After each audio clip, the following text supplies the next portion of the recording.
안녕하세요. 삶의 의미와 진리를 탐구하는 여러분과 함께하게 되어 기쁩니다. 오늘 우리는 한 남자의 깊은 영혼의 여정을 따라가 보려 합니다.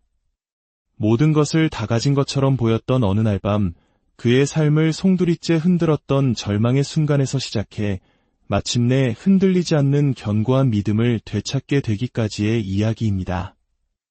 이 여정을 시작하기에 앞서 오늘 이야기가 여러분의 마음에 울림을 준다면 이 빛을 다른 이들과 함께 나누어 주십시오.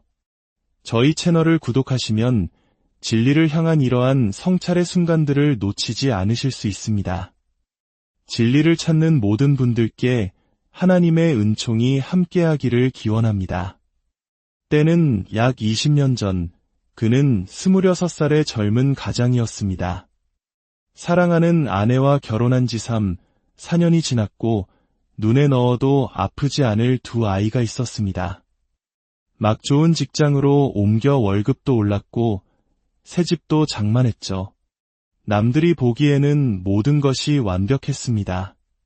그 자신도 오랫동안 기도해왔던 삶이었습니다. 그러던 어느 날 새벽 2시 그는 잠에서 깨어났습니다. 그리고 그 순간 말로 설명할 수 없는 거대한 절망감이 온몸을 덮쳐왔습니다. 사실 그 절망감은 갑자기 찾아온 것이 아니었습니다. 한동안 그의 내면에서 서서히 하지만 분명하게 자라나고 있었습니다. 그는 일어나 잠들어 있는 아름다운 아내를 바라보았습니다. 하지만 마음속에서는 절망감만이 소용돌이쳤습니다. 아이들의 방으로 들어가 잠든 아이들의 얼굴을 보았습니다. 그토록 간절히 원했던 이 순간, 이 삶 속에서 그가 느낀 것은 깊은 공허함과 절망이었습니다. 왜냐하면 그는 자신이 오랫동안 믿어왔던 신앙이 과연 진실인지, 그리고 그 진실을 내가 정말로 알 수 있는 것인지 확신할 수 없었기 때문입니다. 그 불확실성은 그의 영혼을 갉아먹는 듯한 고통이었습니다. 그는 서재로 들어가 하나님께 편지를 쓰기 시작했습니다. 교회에서는 성경 공부 교사로 봉사하며 해야 할 모든 것을 하고 있었지만 그의 영혼은 길을 잃은 상태였습니다. 그는 이렇게 적었습니다. 하나님, 만약 거기 계시다면, 물론 저는 그것조차 의심스럽습니다. 만약 기도를 들어주신다면, 그것 또한 의심스럽지만 저는 지금 물에 빠져 죽어가고 있습니다. 도움이 필요합니다. 눈물이 뺨을 타고 흘러내려 종이 위에 잉크를 번지게 했습니다. 그는 그 편지를 접어 책상 서랍 깊숙한 곳에 넣어두었습니다. 얼마 후 그의 믿음을 뿌리부터 흔드는 또 다른 사건이 일어났습니다. 그의 아버지는 대학 캠퍼스에서 사역하는 목사님이셨습니다. 하루는 아버지가 한 무신론자 대학생과 토론회에 참석하게 되었습니다. 토론의 주제는 하나님은 도덕적인 괴물인가? 라는 매우 도발적인 것이었습니다. 구약성서에 나오는 가나안 족속의 멸망과 세상의 악의 문제에 대한 날카로운 질문들이 오갔습니다. 아버지는 열정적으로 변론했지만 논리적으로는 상대방 학생에게 완전히 압도당하는 것처럼 보였습니다. 아들이었던 그는 아버지가 논리적으로 무너지는 모습을 보며 믿음이 송두리째 흔들리는 것을 느꼈습니다. 그는 토론이 끝난 후 그 무신론자 학생과 온라인으로 대화를 나누기 시작했습니다. 하지만 그가 어떤 주장을 펼쳐도 그 학생은 그것은 정황에 근거한 인신공격의 오류입니다. 또는 그것은 논점을 흐리는 훈제청어의 오류입니다. 라며 그의 주장을 논리적 오류로 규정했습니다. 결국 그 학생은 이렇게 말했습니다. 당신은 논리적 오류가 무엇인지 전혀 모르는군요. 그 말은 비수처럼 그의 마음에 꽂혔습니다. 어쩌면 정말 내가 모르는 걸지도 몰라. 그는 곧바로 구글에 논리적 오류란 무엇인가? 라고 검색했습니다. 그리고 수많은 논리적 오류의 목록을 읽으며 충격에 빠졌습니다. 마치 누군가 자신이 세상을 이해하고 소통하던 방식의 허점을 낱낱이 해부해 놓은 것 같았기 때문입니다. 그 사건은 그를 유튜브 알고리즘의 깊은 소용돌이로 이끌었습니다. 그러다 우연히 한 기독교인과 무신론자의 토론 영상을 보게 되었습니다. 무신론자의 이름은 기억나지 않았지만 기독교인의 이름은 선명하게 기억에 남았습니다. 바로 윌리엄 레인 크레이그 박사였습니다. 솔직히 그는 크레이그 박사가 하는 말의 모든 내용을 이해하지는 못했습니다. 하지만 그는 직감적으로 크레이그 박사가 논쟁에서 이기고 있다는 것을 알 수 있었습니다. 지적이고 명료하며 흔들림 없는 그의 모습에 깊은 인상을 받은 그는 크레이그 박사의 책을 주문하기로 결심했습니다. 그 책의 제목은 합리적 믿음이었습니다. 그 책은 그가 읽은 첫 기독교 변증서였고 매우 어려웠습니다. 종말론, 인식론, 실존주의, 역사성, 양자역학과 같은 생소하고 거대한 개념들로 가득 차 있었죠. 하지만 그 책은 그의 삶을 바꾸어 놓았습니다. 그는 그 후 몇 년간 크레이그 박사의 조직신학 강의를 모두 찾아 들으며 지적인 토대를 단단히 쌓아갔습니다. 5년 뒤 그는 우연히 책상 서랍에서 잊고 있던 낡은 편지를 발견했습니다. 눈물로 잉크가 번져 있던 그 절망의 편지였습니다. 그는 그 편지를 읽으며 하나님의 놀라운 인도하심에 감격하지 않을 수 없었습니다. 한때 파스칼의 내기처럼 진실이기를 바라는 막연한 믿음을 가졌던 그는 이제 성경의 주장들이 절대적인 진리임을 확신하게 되었습니다. 그리고 그 여정의 입구에 서 있던 사람이 바로 윌리엄 레인 크레이그 박사였습니다. 이러한 지적인 탐구는 종종 이런 비판에 부딪히곤 합니다. 예수님은 모든 것을 단순하게 가르치셨는데 왜 당신들은 그렇게 복잡하게 파고드나요? 그냥 단순하게 믿으면 안 되나요? 이 질문에 대해 우리는 어린아이 같은 믿음과 유치한 믿음을 구별할 필요가 있습니다. 예수님께서 우리에게 권하신 것은 어린아이 같은 믿음입니다. 이는 하나님과 그분의 사랑에 대한 온전한 신뢰와 의탁을 의미합니다. 우리의 믿음은 바로 이런 확신에 찬 신뢰를 가져야 합니다. 하지만 유치한 믿음은 다릅니다. 그것은 성찰하지 않는 믿음, 질문하거나 탐구하지 않는 뇌사 상태의 믿음입니다. 성경은 결코 이러한 믿음을 권장하지 않습니다. 오히려 사도 바울은 고린도전서 14장에서 이렇게 말합니다. 형제들아, 지혜에는 아이가 되지 말고 악에는 어린아이가 되라. 지혜에는 장성한 사람이 되라. 기독교적 성숙의 일부는 하나님께서 그리스도를 통해 우리에게 주신 계시를 깊이 성찰하여 그것을 더 정확하게 이해하는 것입니다. 이러한 이해는 하나님의 위대하심과 장엄하심에 대한 더 큰 비전을 갖게 하여 우리의 예배를 더욱 풍성하게 만듭니다. 그것은 지적으로뿐만 아니라 영적으로도 우리를 자라나게 하는 양식이 됩니다. 그의 여정은 또 다른 위대한 철학자 엘빈 플랜팅가 박사에게로 이어졌습니다. 어느 날 그는 신앙의 거인이었던 어머니에게 물었습니다. 어머니에게 하나님의 존재와 그리스도의 진실성에 대한 가장 큰 증거는 무엇인가요? 하나님이 실제한다는 것을 어떻게 아세요? 어머니는 이렇게 대답했습니다. 글쎄, 나는 창밖을 내다본단다. 참나무 가지에서 지저귀는 새들을 보고 집 앞을 흐르는 강물을 보고 불어오는 바람 소리를 들으면 그냥 하나님이 계시다는 게 자연스럽게 느껴져 처음엔 그 대답이 너무 단순하게 느껴졌습니다. 그것보다는 더 심오한 무언가가 있어야 해 라고 생각했죠. 그런데 바로 다음 날 그는 플랜팅가 박사의 인터뷰 영상을 보게 되었습니다.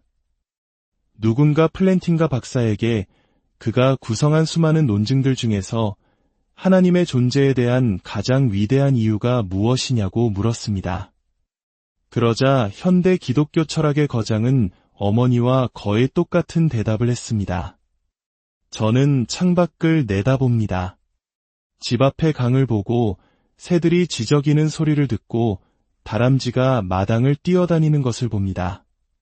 그러면 그냥 하나님이 계시다는 것이 이치에 맞는 것처럼 느껴집니다. 플랜팅가 박사가 한 것은 그의 어머니가 가졌던 그 순수한 믿음에 대해 정교한 철학적 방어를 제공한 것이었습니다. 그는 하나님에 대한 믿음이 고유 기반 믿음이라고 주장했습니다. 고유 기반 믿음이란 어떤 사람의 신념 체계에서 가장 기초가 되는 믿음을 말합니다. 즉, 다른 믿음에 근거하여 추론된 결론이 아니라 그 자체로 토대가 되는 믿음입니다. 예를 들어, 우리가 창밖을 보고 저기에 나무가 있다고 믿을 때 우리는 나무처럼 보이는 시각적 경험의 가장 좋은 설명은 외부 세계에 물리적 물체가 존재한다는 것이므로 따라서 저기엔 나무가 있다와 같이 복잡한 추론 과정을 거치지 않습니다. 우리는 그저 나무처럼 보이는 경험 속에서 즉각적으로 나무가 있다는 믿음을 형성합니다. 플랜팅가 박사는 우리의 믿음 대부분이 사실은 이와 같이 경험에 기반한 고유 기반 믿음이라고 말합니다. 그리고 이러한 믿음을 갖는 것은 그 믿음을 뒤엎을 만한 강력한 반대 증거가 나타나지 않는 한 지극히 합리적이라는 것입니다. 그렇다면 하나님 존재에 대한 가장 강력한 논증은 무엇일까요? 크레이그 박사는 여러 논증들 중에서도 칼람 우주론적 논증을 가장 선호한다고 말합니다. 이 논증의 구조는 매우 단순합니다. 첫째, 존재하기 시작한 모든 것에는 원인이 있다. 둘째, 우주는 존재하기 시작했다. 결론, 그러므로 우주에는 원인이 있다. 이 논증의 이름인 칼람은 중세 아랍어로 이슬람 신학을 의미합니다. 이 논증은 고대 기독교 철학에서 시작되어 중세 이슬람 신학자들에 의해 정교하게 발전했고 유대 신학자들을 거쳐 다시 서방 기독교 세계로 전해졌습니다. 이러한 역사적 배경 때문에 칼람이라는 이름이 붙게 된 것입니다. 이슬람교도, 유대교도, 그리고 가톨릭과 개신교를 포함한 기독교도 모두가 지지해온 종파를 초월한 강력한 논증입니다. 물론 여기서 그럼 하나님은 누가 만들었는가? 라는 질문이 나올 수 있습니다. 하지만 첫 번째 전제는 존재하는 모든 것이 아니라 존재하기 시작한 모든 것에 원인이 있다고 말합니다. 즉, 무에서 유로 생겨난 것에는 반드시 원인이 필요하다는 뜻입니다. 따라서 이 논증이 이끄는 결론은 시작이 없고 원인이 없으며 영원한 제1원인의 존재입니다. 이 제1원인은 또한 시간을 초월하고 공간의 제약을 받지 않으며 비물질적이고 상상할 수 없이 강력하며 인격적인 우주의 창조주라는 속성을 갖게 됩니다. 이는 우리가 생각하는 하나님의 핵심 개념과 정확히 일치합니다. 이 논증은 우리를 우주의 창조주라는 존재까지 인도합니다. 그렇다면 그 창조주는 과연 누구일까요? 그분은 자신이 만든 세상과 거리를 두고 멀리서 지켜보기만 하실까요? 아니면 우리가 그분을 더 가까이 알 수 있도록 자신을 드러내셨을까요? 이 질문에 대한 답은 예수 그리스도의 부활 사건에서 찾을 수 있습니다. 놀랍게도 역사적 예수에 대해 연구하는 대다수의 신약학자들은 심지어 기독교인이 아니거나 자유주의 신학교에 속한 학자들조차도 예수님의 부활이라는 결론을 뒷받침하는 핵심적인 역사적 사실들에 동의합니다. 그 사실들이란 예수님의 빈 무덤, 그분의 죽음 이후 여러 개인과 그룹에게 나타나셨다는 목격담, 그리고 제자들이 그분의 부활을 믿게 된 신앙의 기원입니다. 이 사실들은 보수적인 신학자들만의 주장이 아니라 폭넓은 학계에 공통된 견해입니다. 이제 남은 질문은 단 하나입니다. 이 사실들을 가장 잘 설명하는 것은 무엇인가? 그리고 그에 대한 가장 합리적인 설명은 바로 최초의 제자들이 내놓았던 그것입니다. 하나님께서 예수를 죽은 자 가운데서 다시 살리셨다. 마지막으로 우리 모두가 직면하는 가장 근본적인 문제가 있습니다.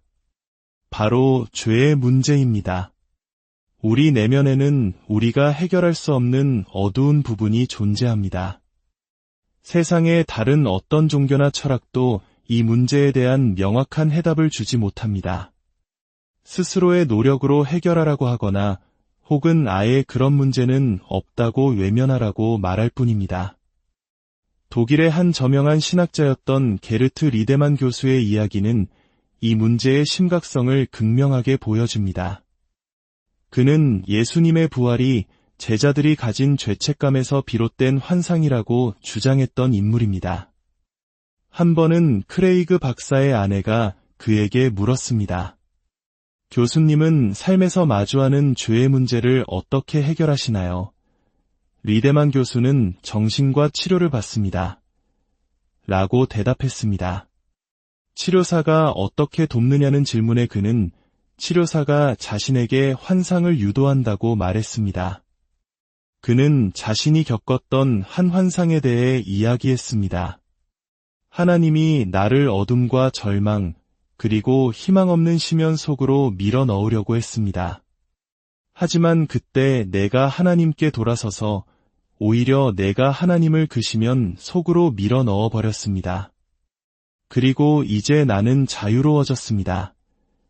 이보다 더 악마적인 이야기를 들어본 적이 있습니까? 이것이 바로 그리스도가 없는 세상이 죄의 문제에 대해 내놓을 수 있는 최선의 답입니다. 스스로 하나님을 심연에 던져버리고 얻는 공허한 자유. 그러나 기독교는 전혀 다른 길을 제시합니다. 우리 자신의 힘으로는 결코 해결할 수 없는 죄의 문제를 위해 하나님께서 친히 그 값을 치르셨다는 것. 예수 그리스도의 십자가와 부활을 통해 우리에게 용서와 새로운 삶의 길이 열렸다는 것. 이것이야말로 지성과 감성, 이성과 영혼 모두를 만족시키는 가장 위대한 진리입니다. 오늘 이 이야기가 혹시라도 어두운 의심의 터널을 지나고 있는 분들에게 작은 등불이 되었기를 바랍니다. 믿음은 맹목적인 도약이 아니라 때로는 치열한 질문과 탐구를 통해 더욱 깊어지고 단단해지는 여정일 수 있습니다. 여러분의 삶에 하나님의 은혜와 평강이 늘 함께